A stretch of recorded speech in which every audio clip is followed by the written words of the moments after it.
siapa? Ibu Siti. Oh iya, Ibu Siti. Bagaimana kabarnya, Bu? Baik. Oh ya, baik.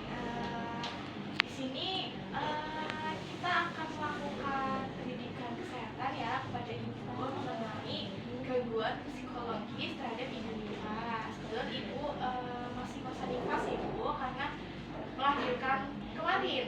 Iya. Baik, saya langsung. Oh ya, sebelumnya saya tanya dulu nih, Ibu kira-kira udah mungkin tahu atau belum mengenai gangguan psikologis pada Ibu nifas? Belum, Ibu. Belum ya, jadi langsung saya jelaskan dulu ya. Kalau gangguan psikologis pada masa nifas itu memang hal yang patut diwaspadai banget ya, Bu, karena akan mengganggu kesehatan ibunya, juga dapat mengganggu bayinya. Nah, kenapa bisa terjadi gangguan psikologis ini? Dimana ibu ini kan ibaratnya kalau misal pertama kali melahirkan ya, kayak ibu ya, ini kan anak pertama ya, Bu, pertama kali melahirkan, pertama kali punya anak, itu kan pasti ada perubahan peran yang sebelumnya memang ibaratnya lajang gitu ya, Bu, belum pernah punya anak, terus sekarang sudah dikaruniai anak, akhirnya berubah peran jadi seorang ibu. Nah, banyak juga seorang ibu yang belum bisa menerima peran tersebut, akhirnya terjadilah gangguan psikologis. Nah, penyebabnya juga bisa karena hormon, di mana hormon ini ada yang mengatur mengenai suasana hati ya, mengenai perasaan. Nah, apabila memang hormonnya terganggu, akhirnya terjadilah depresi. Terus mungkin ada juga usia ibu yang dimana saat melahirkan itu belum mencapai usia yang memang batas normalnya untuk melahirkan gitu. Akhirnya dari tubuhnya tuh belum siap menerima keadaan.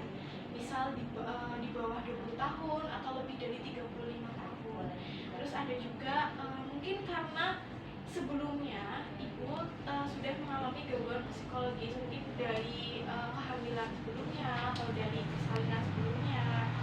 Terus bisa juga karena pendidikan yang tinggi juga tidak semata-mata biasanya selalu disanjung-sanjung, tapi bisa jadi pendidikan yang tinggi itu menjadikan seorang ibu malah terbebani karena harus bekerja, terus disambi dengan perannya sebagai ibu rumah tangga gitu, akhirnya mengganggu mengenai psikologis ibu.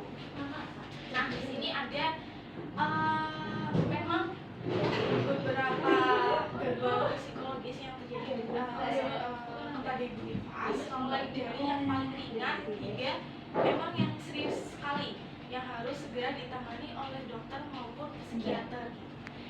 Kalau yang ringan itu bisa disebut postpartum blues. Ini adalah kondisi yang paling sering terjadi dan bisa hilang dengan sendirinya. Nah, ini biasanya disebut kesedihan pasca melahirkan. Ini tanda gejalanya itu bisa menangis tanpa sebab, terus ibunya cepat marah, ibunya gampang cemas, resah, terus juga mungkin pelupa, terus ibunya juga mudah lelah. Kalau lelah emang pasti ya, Bu, ibaratnya kayak ngurus bayinya, belum ngurus diri sendiri, pasti ibunya juga gampang lelah gitu. Bisa juga nanti ibunya sulit konsentrasi, terus ada juga ibu susah tidur, terus sampai nafsu makannya terganggu. Nah, karena ada tingkatan yang paling ringan, pasti ada tingkatan yang lebih serius lagi.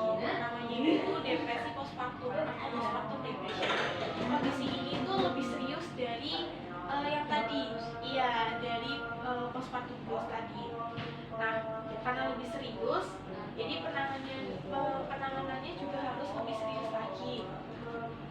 Tanda gejalanya itu gak beda jauh ya, Bu, dari yang postpartum blues, dimana ya ibunya tadi semakin cemas, terus mudah sedih, gampang marah, terus sampai susah tidur, nafsu makannya berkurang gitu, tidak susah konsentrasi gitu.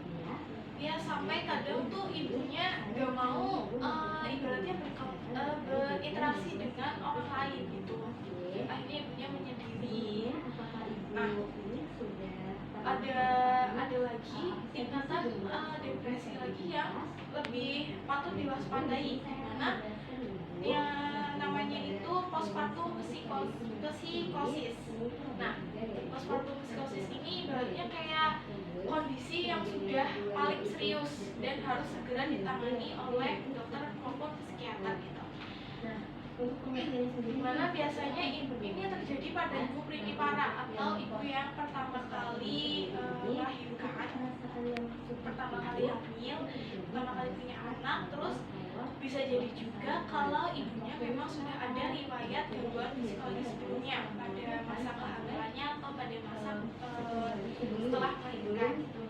Tanda gejalanya apa? Tanda gejalanya juga hampir mirip seperti yang postpartum blues dan juga postpartum depression. Jadi ibunya mudah lelah, terus insomnia, susah tidur, terus nafsu makannya berkurang, mungkin sampai ibunya nggak nafsu makan sama sekali, terus mudah marah, bahkan sampai mungkin bayinya nangis, dikit-dikit nangis, ibunya juga gampang marah gitu, akhirnya melampiaskan ke bayinya. Terus ibunya gampang curiga, terus ibunya gampang bingung, sampai susah gerak, terus kayak ibunya tuh sampai punya perasaan gak mau merawat bayinya gitu kan. Jadi akhirnya bayinya dibiarin aja gitu dari ngurus. Nah, dari ketiga jenis gangguan psikologis tadi, pastinya kalau misalnya ada tanda-tanda kayak gitu ya Bu, kita harus segera merujuk ke fasilitas kesehatan terdekat, mungkin ke bidan atau intinya ke pelayanan kesehatan terdekat ya, untuk ditindaklanjuti lebih lanjut karena emang dapat mengganggu kesehatan dari ibu dan bayinya. Untuk cara mencegahnya juga bisa dengan gaya hidup sehat, bisa olahraga, terus makan makanan yang sehat, terus tidur yang cukup, dan ibu menghindari stres dengan ibu bisa mencoba melakukan hobi ibu gitu. Bisa ibu hobinya shopping, ya berarti ibu bisa shopping gitu ya Bu, atau hobinya masak, bisa masak. Nah, itu kayak untuk menghindari gangguan psikologis tadi. Terus gimana caranya mengatasi? Biasanya kalau sudah sampai tahap yang serius banget, ibunya itu akan berkolaborasi kan dengan psikiater ibu. Terus ibunya tuh dikasih obat antidepresan untuk mengurangi depresi tadi supaya nggak mengganggu ke bayinya. Jadi bayinya tetap terurus gitu. Nanti ibu bisa konseling dengan tenaga kesehatan, terus ibu juga selain itu juga ibu pastinya harus mendapatkan dukungan sosial dari keluarga dan terutama dari suami gitu ya Bu. Terus mungkin ibu bisa mencoba mengutarakan perasaan ibu ya, curhat-curhat kepada suaminya, kepada mungkin ibu kandung atau ibu mertua gitu, untuk menghindari stres lagi. Itu sih, itu penjelasan dari saya. Ada yang mau ditanyakan Bu sebelumnya? Kayaknya sudah cukup ya Bu.